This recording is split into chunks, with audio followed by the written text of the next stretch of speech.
नमस्कार, मी सुरेखा. तारा न्यूज मध्ये आपले स्वागत. पाहूयात आज दिवसभरातील काही महत्त्वाच्या घडामोडी. मुंबई हायकोर्टाने विशाळगडावर बकरी ईद व उर्साला सशस्त्र परवानगी दिली आहे. मात्र याला हिंदू एकता आंदोलन संघटनेने विरोध केलाय. विशाळगडावर साजऱ्या होणाऱ्या मलिक रेहान उर्सावर कायमस्वरूपी बंदी घालावी अशी मागणी करण्यात आली आहे. या मागणीसाठी आज जिल्हाधिकारी कार्यालयासमोर हिंदुत्ववादी संघटनांनी आंदोलन केले. मलिक रेहान दर्गा बुलडोजर लावून जमीनदोस्त करावा, संपूर्ण विशाळगड इस्लामिक अतिक्रमण मुक्त करावा अशी मागणी हिंदू एकता आंदोलन व विशाळगड मुक्त आंदोलन यांच्या वतीनं निवेदनाद्वारे करण्यात आली आहे. मागणींचं निवेदन जिल्हाधिकारी अमोल येडगे यांना देण्यात आलं. लिव्ह इन रिलेशनशिपमध्ये राहूनही लग्नाला नकार देणाऱ्या समीक्षा भारत नरसिंगे उर्फ बागडी या 23 वर्षीय तरुणीची प्रियकराकडून चाकूने भोसकून निर्गुण हत्या करण्यात आली. ही घटना मंगळवारी दुपारी सरनोबतवाडी येथील एका अपार्टमेंटमध्ये घडली आहे. या प्रकरणातील शिवाजी पेठ येथे राहणारा तिचा प्रियकर संशयित सतीश मारुती यादव हा आरोपी पसार झालाय. त्याच्या शोधासाठी गांधीनगर पोलिसांसह स्थानिक गुन्हे अन्वेषणचे पथके रवाना झालेत. कोल्हापुरातील KIT कॉलेजच्या वतीनं प्रथम वर्ष अभियांत्रिकी प्रवेश प्रक्रियेबाबत मोफत मार्गदर्शन शिबिराचे आयोजन करण्यात आले.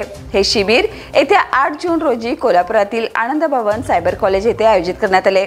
या शिबिरात विद्यार्थ्यांना अभियांत्रिकी प्रवेश प्रक्रियेतील टप्पे, महत्त्वाची कागदपत्रे, शिष्यवृत्ती, आरक्षण, शासकीय नियम यासह विविध बाबींवर मार्गदर्शन केले जाणार असल्याची माहिती संस्थेचे सचिव डॉक्टर मोहन वनरोटी व सचिव दीपक चौगले यांनी पत्रकार परिषदेत दिली.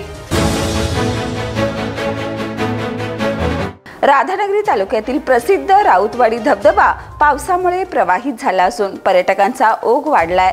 निसर्गाचा मनमोहक नजारा पाहण्यासाठी अनेक जण येथे थेट भेट देत आहेत.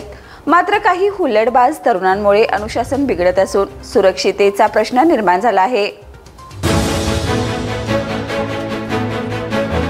आज जिल्हाधिकारी कार्यालय कोल्हापूर येथे खासदार धैर्यशील माने व आमदार डॉक्टर अशोकराव माने यांच्या अध्यक्षतेखाली बैठक झाली.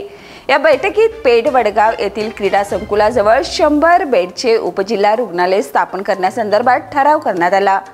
आमदार डॉक्टर माने यांनी जिल्हाधिकाऱ्यांना प्रस्ताव तात्काळ सादर करण्याच्या सूचना दिल्या. क्रांतिसिंह नाना पाटील नगर येथील नवीन वाशी नाका चौकाजवळील रहिवासी बळवंत रामचंद्र पवार यांनी सकाळी उघड्यावर कचरा टाकल्याने आरोग्य विभागामार्फत त्यांना 500 रुपये दंड करण्यात आलाय. सदरची व्यक्ती वाशी नाका परिसरामध्ये उघड्यावर कचरा टाकताना आरोग्य निरीक्षकांसह कर्मचाऱ्यांना आढळून आली. यानंतर आरोग्य कर्मचाऱ्यांनी सदर व्यक्तीस कचरा टाकल्याबद्दल दंडात्मक कारवाई करणार असल्याचं सांगितलं. पोलीस असल्याची बतावणी करून बांगड्या व्यावसायिकाला मारहाण करून लुटणाऱ्या 3 आरोपींना राजारामपुरी पोलिसांनी अटक केली. आयाज उसूफ मुलानी, शुभम तानाजी गायकवाड, स्मित संतोष पवार अशी बागल चौक येथे राहणाऱ्या आरोपींची नावे आहेत. त्यांच्याकडून गुन्ह्यात वापरलेल्या वाहनासह एकूण 74,000 रुपयेचा मुद्देमाल जप्त करण्यात आलाय. कोल्हापूर मध्यवर्ती बस स्थानकावर गर्दीचा फायदा घेऊन मोबाईल चोरी व रोकड लंपास करणाऱ्या चोरट्याला शाहूपुरी पोलिसांनी अटक केली. संतोष श्रीकांत सोळंकी असं राजेंद्रनगर येथे राहणाऱ्या संशयित आरोपीचं नाव आहे. तो पेशाने रिक्षा व्यावसायिक आहे. या चोरीची फिर्याद भुदरगड तालुक्यातील बेगवडे इथल्या राहुल नंदकुमार कांबळे यांनी 1 जूनला रात्री दिली होती. त्यानुसार CCTV फुटेजच्या आधारे संशयित आरोपीला अटक केले. तर या होत्या आज दिवसभरातील काही महत्त्वाच्या घडामोडी. उद्या पुन्हा भेटूया नवीन बातमीपत्रासह. तोपर्यंत पाहत राहा तारा न्यूज.